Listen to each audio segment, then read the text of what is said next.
Төлөөлөгч нар ч гэсэн төлөөлөгч нарт хариулт өгж байгаа хүмүүс энэ нэг үргэлжилсэн үгийн зохиол уншиж байгаа юм шиг, минутын уншлага хийж байгаа юм шиг нэг ийм бүр ингэ дачгинтал нэг юм хараа уншчих юм.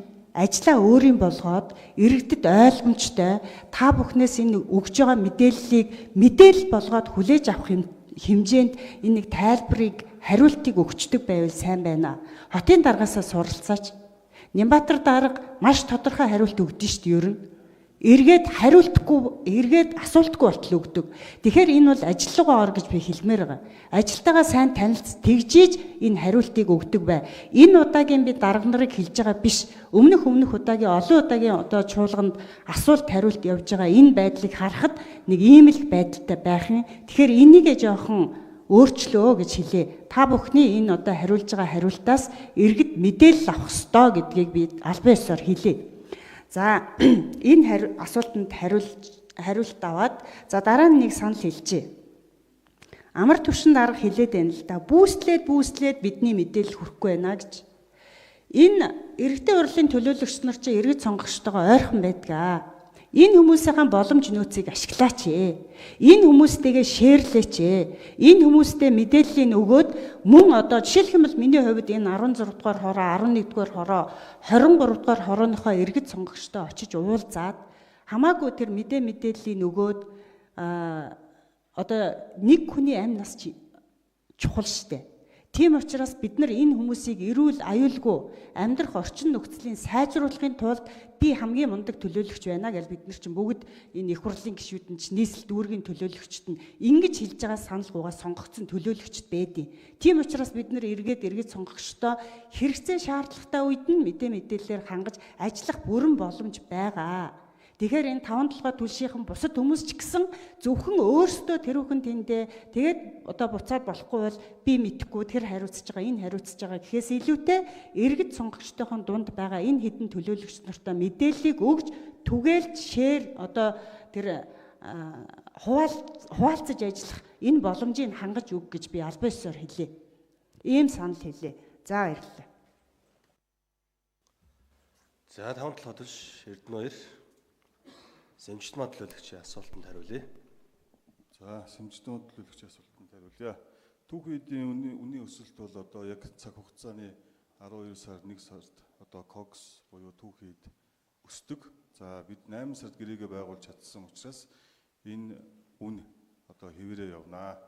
Түүхийдийн уналтыг бас бид ашиглаж гэрээгээ байгуулж чадсан.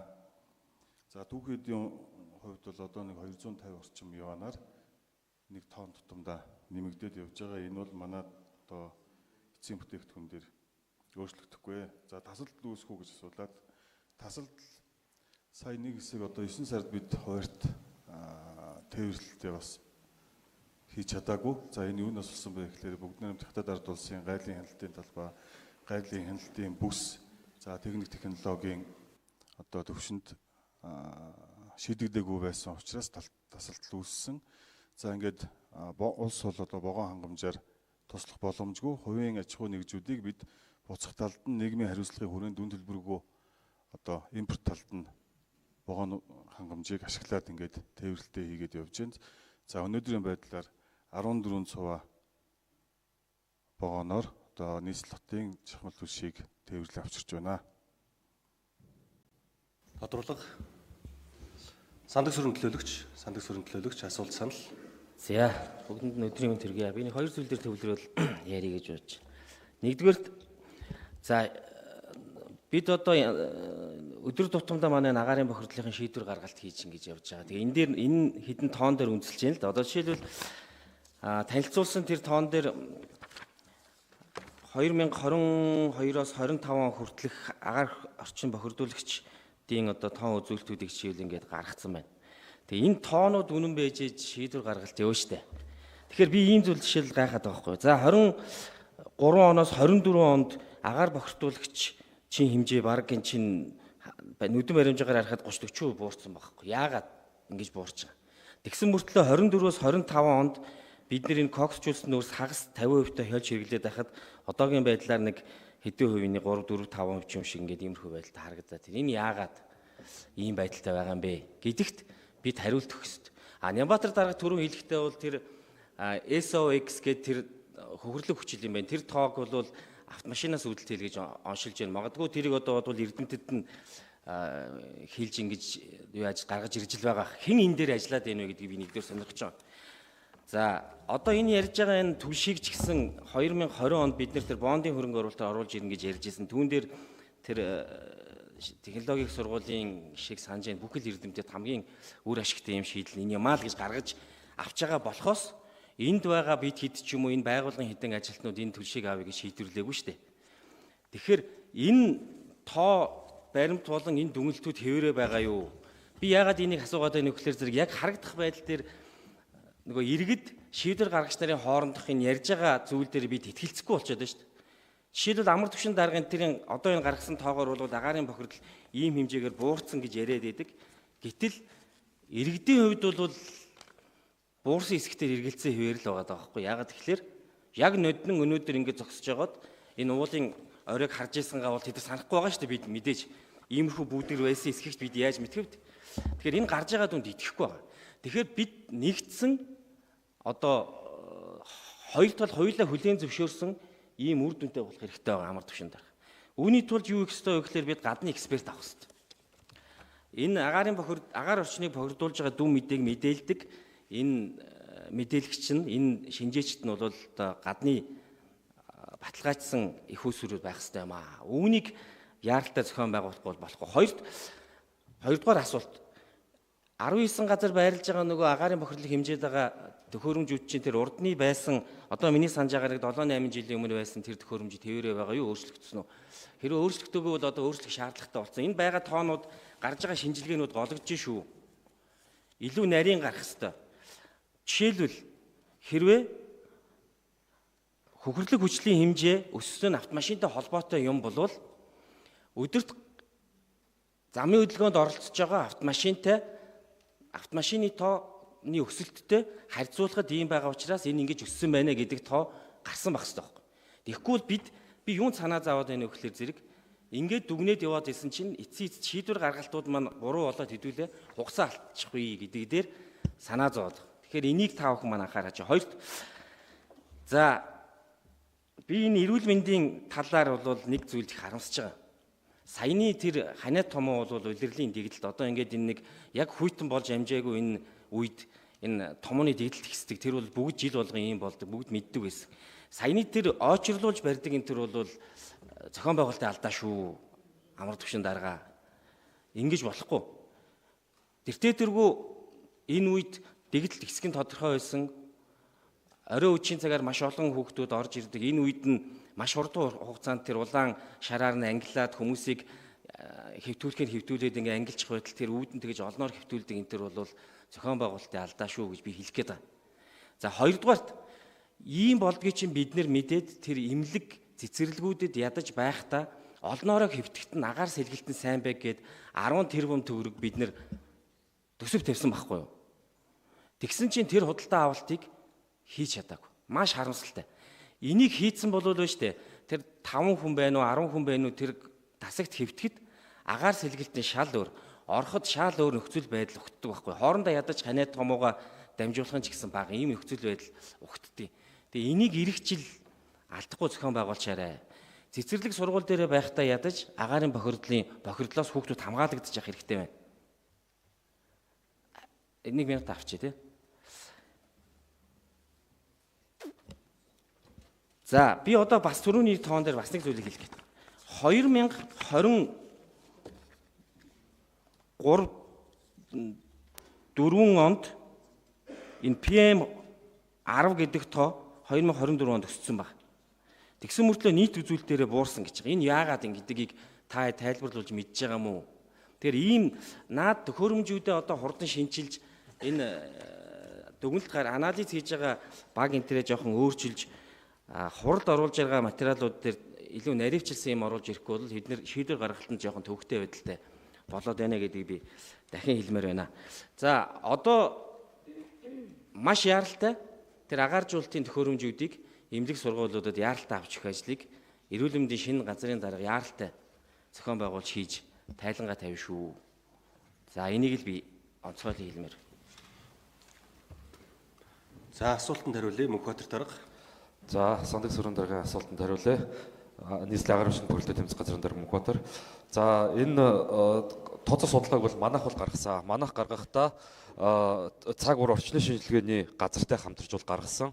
За яг энэ хэмжилт нь болохоор бол юу гэдэг Улаанбаатар хотод 19 суурин харуул байдаг.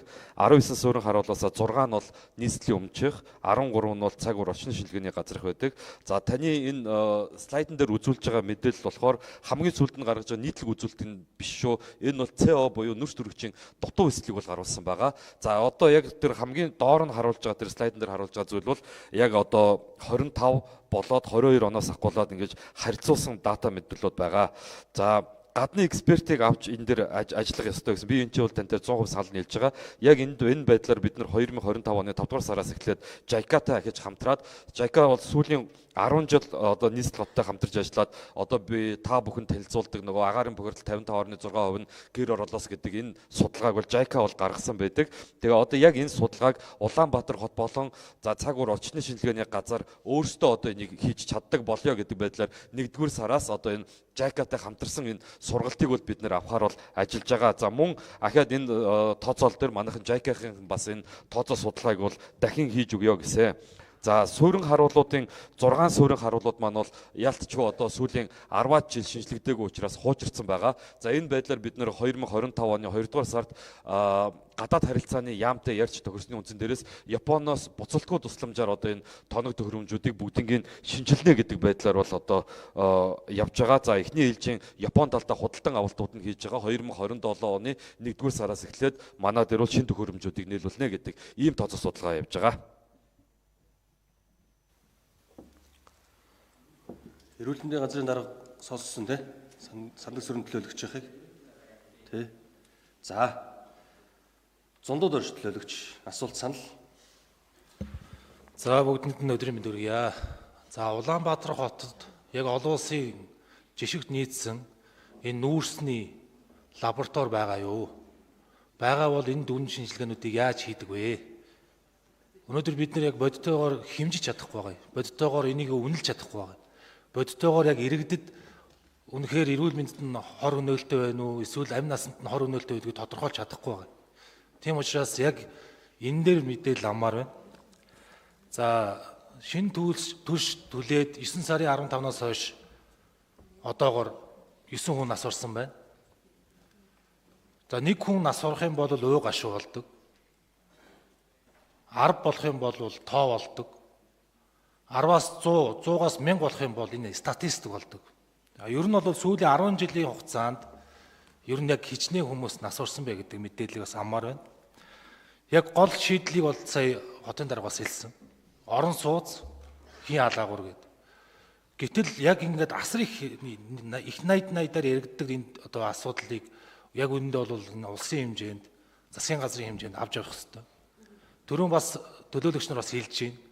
Энэ угаар мэдрэгчийн асуудал, за энэ агаар сэлэлтийн асуудал, энэ кондишны асуудал дээр би бас санал нэг байна. Өнөөдөр засгийн газрын хуралдааныг харахад хойноо хамгийн сайн чанарын агаар цэвэршүүлэгч тавьсан байна. Монгол төрн штэ. Бидний дээр байдаг байгуул. Гэтэл цэцэрлэг, сургууль, эмнэлгийн ажилчдад дээр байхгүй, өвчнүүдэд байдаггүй. За нийслэлийн эрүүл мэндийн газрын дарга би өмнөх 2 дарагт хоёуланд нь санал болгож ирсэн. Ажил хэргийн санал. За Улаанбаатар хот бол маш хүйтэн өвлждөг. Тэр дундаа энэ одоо агаар орчны бохирдолтой холбоотойгоор өвчлөл магадгүй 5 15 20 жилийн дараа гэхэд бидний одоо энэ тарих уушиг эрүүл мэндэд сөргөөр нөлөөлөх үр дагавар гарч болжшгүй. Ийм учраас 12 сарын 1-ээс 3 сарын 1 хүртэлх хугацаанд ядаж нийслэлийн хэмжээнд бүгдийг маск зөвлөгдөг болгомоор байна. Бүгдийг. Энэ бол бидний иргэдийнхаа өмнө үлээсэн үүргийнхаа хумсруулах ёстой. Урьдчилан сэргийлэх ажлуудыг хийж ёстой. За эргэн зундууд орж хэрвээ угаарын хордлогод өртсөн бол ямар шинж тэмдгүүд илэрх вэ? Өртснөө мэдснээрээ яаж энэ хордлогыг тайлах вэ? Хордлогонд орчоод ямар эмчилгээ үйлчлэг авах бололцоотой вэ? Гэрийн нөхцөлд өөрөө тэрийг яаж өчсөн сэргийлэх бололцоотой гэдэг мэдээллийг хангадаг баймаар байна. За жишээлбэл одоо ихэвчлэн одоо хүмүүс одоо гудамж талбайд олон нийтийн газар явахдаа энэ маскыг зүүдэг. Энэ маск бол яг үүндээ ямар ч үр дүн байхгүй. Ямар ч үр дүн байхгүй. Харин эсвэргээрээ яг энэ PM 2.5 гэдэг маскыг заавал зүүх ёстой. Энийг уриалмаар байна. Ялангуяа бага насны хүүхдүүдэд, ялангуяа жирэмсэн ээжүүдэд, эхчүүдэд энийг ахмадуудад заавал зүүх ёстой. Өнөөдөр энэ замаар хажуугаар алхаж байгаа хүүхдүүд болгон дээр хамгийн их одоо энэ тоосончор угаарын хийний хордлогод өртөж байгаа. Магадгүй 15 жилийн дараа гэхэд эдгээр хүүхдүүд уушигны, тархины маш олон өвчлөлүүдийн их үүсвэр болно. Энийг урьдчилан сэргийлэх ёстой. Тэгээ одоо түрүүн бас дурдаад байна. Автомашины яндангаас гарч байгаа утаа тоосончор маш их. Яг зөвхөн 50-аас метр 20 см-ийн хавцаа тогтдог. Тэгэхээр бага насны хүүхдүүд хамгийн ихээр хортож байгаа. Тийм учраас энэ PM 2.5 гэдэг маскыг Улаанбаатар хотод заавал зүүлгүүлж хэвшүүлэх хэрэгтэй. Энийг дадлуулах хэрэгтэй. Бид нэр Улаанбаатар хот сүүлийнхэн одоо гэрийг яндаг буулгасан цагт энэ маскаас татгалзах ёстой. Ингэж үндснийхээ эрх ашигыг ирээдүйн иргэдийнхээ эрүүл аюулгүй 50 орчинд амьдрах эрхийг нь хангахын тулд төр өөрөө ингэж ажиллах ёстой. Яг боддоор төсөв санхүү дэмий зүйл зарцуулагдсан учраас бид нар иргэдээ та нар өнөөдөр маска сайн зүү гэдгийг ядаж уриалах сэтгэлтэй байх хэрэгтэй. Зарим дарга нарын одоо хүүхдүүд нь магадгүй өвөл болохоор гадагшаа явцдаг байх. Утаанаас хол байдаг байх. Тийм учраас бусдын хүүхдүүдийг өөрийн хүүхд мэтээр хайрлж хүн сэтгэлтэй байгаарэ гэдгийг хэлмээр байна.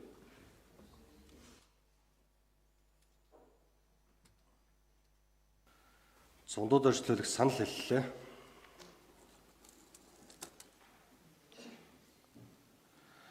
Нийслэлийн агаарын бохирдлыг бууруулах чиглэлээр хэрэгжүүлж буй ажил арга хэмжээний талаарх танилцуулгатай холбоотой асуулт санал хэлж дуслаа. Хэлцэх асуудлын дарааллын дагуу 2 дугаар асуудал нийслэлийн 2025 оны төсөвт нэмэлт өөрчлөлт оруулах тухай асуудлыг танилцуулна хэмээн нийслэлийн засаг даргын эдийн засгийн хөгжил, дэд үтцийн асуудал хариуцсан 1-р урлагч даваа талаа таныг энд төрж байна. Асуулт санал авахтаа шууд зөвсөлж.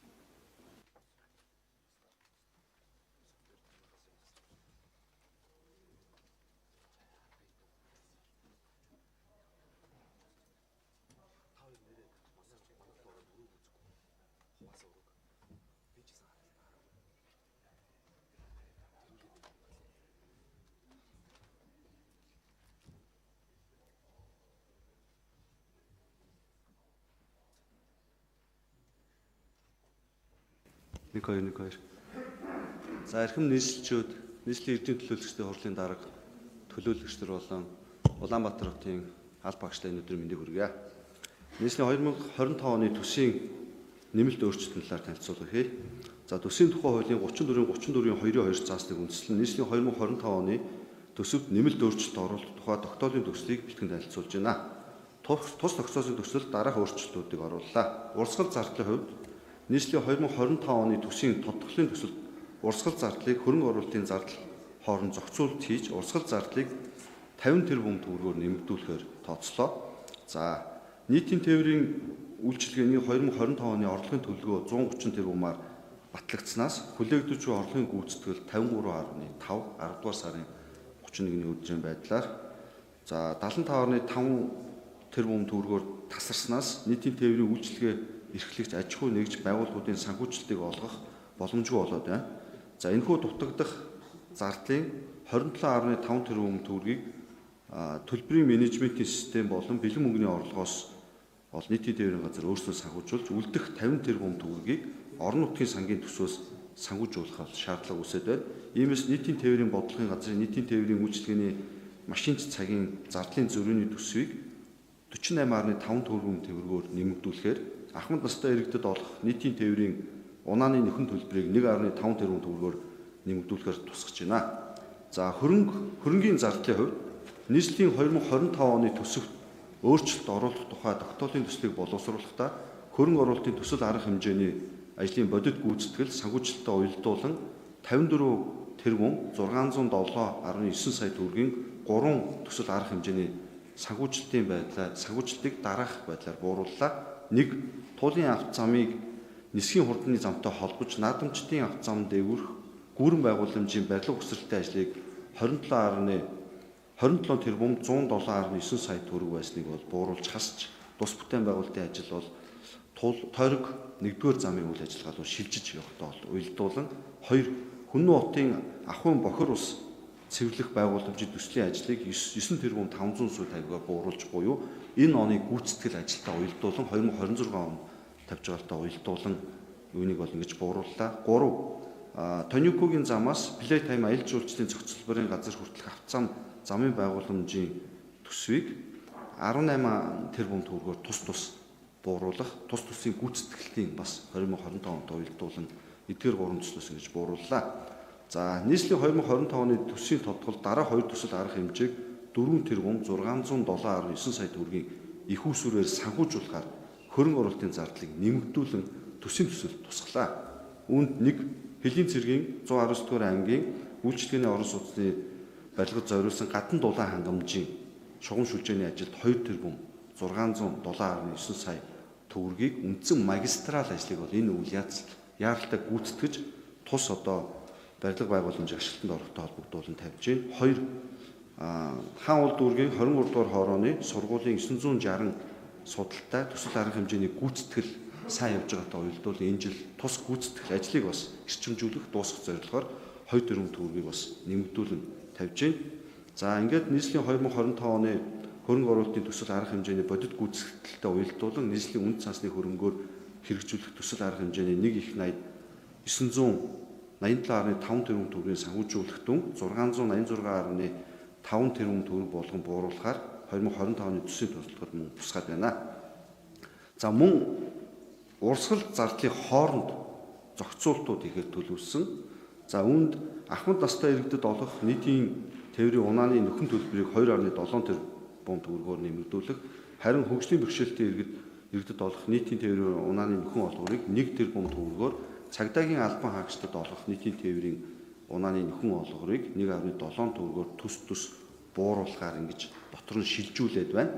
За гамшигын эрсдлийг бууруулах, нийслэлийн зөвлөлийн зардал 1.5 тэрбум төгрөгөөр нэмэгдүүлэх, нийслэлийн эрдэнэ төлөөлөгчдийн хурлын үйл ажиллагааны зардлыг 1.5 тэрбум төгрөгөөр бууруулж хооронд нь шилжүүлэх байдлаар бол төсөвт өөрчлөлт оруулаад байна. Эрхэм нийслэлийн эрдэнэ төлөөлөгчдийн хурлын төлөөлөгч нараа төсвийн тухай хуулийн 34.2, 64-р зүйлийн 64.1-2 заасны дагуу нийслэлийн 2025 оны төсөвт нэмэлт өөрчлөлт оруулах тухай тогтоолын төслийг хэлцэн өгч шийдвэрлэж өгнө. Баярлалаа. Хэлцэж байгаа асуудалтай холбогдуулаад асуулттай төлөөлөгч авъя. Асуулттай төлөөлөгч 25 оны төсөв шүү дээ. За. 2 төлөөлөгчөөр таслаа. За асуултаа асуучаад завсарлах уу? Завсарлчаад орж ирээд асуултаа асуух. Гормын санал. За төрхөө төлөөлөгчийн микрофоныг өгье. Хурлын хороо намын бүлэг рүү шилжүүлэе гэж гормын санал. Амар яваад шүү дээ, тий. Нэг гормын санал гарч. За гормын саналаар санал дураалт явуулъя. Төрхөө төлөөлөгчийн гаргасан саналын томьёолоор 2025 оны төсөвт нэмэлт өөрчлөлт оруулах тухай асуудлыг хуралдааны дэг заасны дагуу хурлын хороод намын бүлэг рүү шууд шилжүүлэхийг дэмжиж гисэн саналын томьёолоор санал дураалт. Санал дураалт.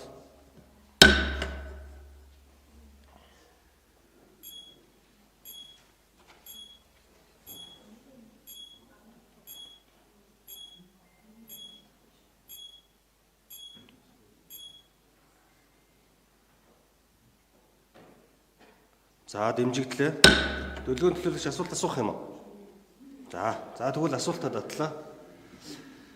Хэлцэх асуудлын дарааллын дагуу 2 дугаар асуудлыг хуралдааны дэг заасны дагуу хурлын хороод болон намын бүлгүүдэд хилцүүлэхээр шилжүүлж байна. 12 сарын 5-ны өдрийн хуралдаанаар эцсийн хэлцүүлгээр намын бүлгийн санал дүгнэлт хурлын ороодын санал дүгнэлтээр асуудал хэлцэгдэнэ. Хэлцэх асуудлын дарааллын дагуу 3 дугаар асуудал нийслэлийн 2026 оны төсөв батлах тухай асуудал байгаа. Танилцуулгыг завсарлагын дараа үргэлжлүүлж байна. Завсарлага 1 цаг.